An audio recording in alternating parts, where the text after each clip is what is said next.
The Ryan plan, as I understand it, would not just cut spending too deeply and prematurely in the short term, but it would dramatically erode our capacity not just to meet our commitments to retiring seniors in Medicare, but would dramatically erode what is already a very weak safety net and leave us without the ability to fund critical investments in education or innovation, which we think are essential to our ability to grow in the future. So we would not support those policies, do not believe they're in the interest of the United States, and do not believe they would be responsible to adopt at a time where the economy is still healing from a devastating crisis. My question to you is there any evidence that either the assumption about cutting taxes on high incomes in these economic circumstances does lead to growth, number one?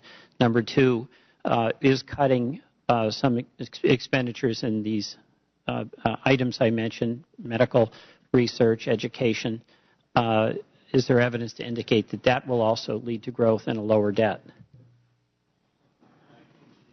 Excuse me. I think the right general approach, without talking too much about specific policies, again, is a balanced approach which works to achieve financial stability and fiscal sustainability in the longer term while being respectful of the need to maintain the recovery at the current stage. And I think that's a balanced approach that can be managed.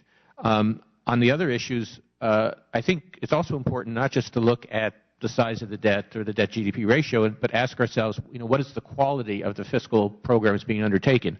On the spending side, if we're making investments, are they a bridge to nowhere, or are they a type of infrastructure investment that will pay a return and improve economic activity and be worth the investment that's being made? On the tax side, is it smart tax policy? Is it broadening the base and lowering rates and achieving a fairer and more efficient tax code? So on both of those things, I think a balanced approach to fiscal sustainability, but also looking at the specific programs with the eye of trying to achieve healthier long-term growth is very important. Okay, thank you. Secretary Geithner, do you have anything to add on that? This is the central debate in the House, certainly.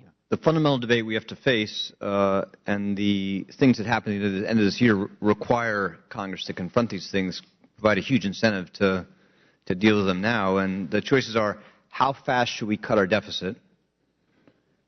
Be careful not to do it in a way that would undermine the economy in the short run and the long run.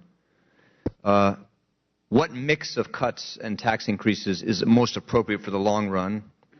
What should be the role of government in helping support investments in infrastructure, education, that have high returns over time? And what commitments should we leave and replace to our retiring seniors in health care and Social Security? Those are the things which separate us fundamentally. You know our approach, which is a balanced approach which phases in savings over time as we recover and preserves room to make investments in education and infrastructure so that we're growing over the long run, and maintains a commitment made by Republicans and Democrats for decades in this country to guarantee our seniors a retirement security and health care security in their retirements. And those are things we can afford to do. Now, we can't put off these fiscal challenges indefinitely. Our fiscal position is unsustainable over the long run, but that is not an argument to go and dramatically erode the capacity of this country to make the economy stronger, provide more opportunity over the longer run.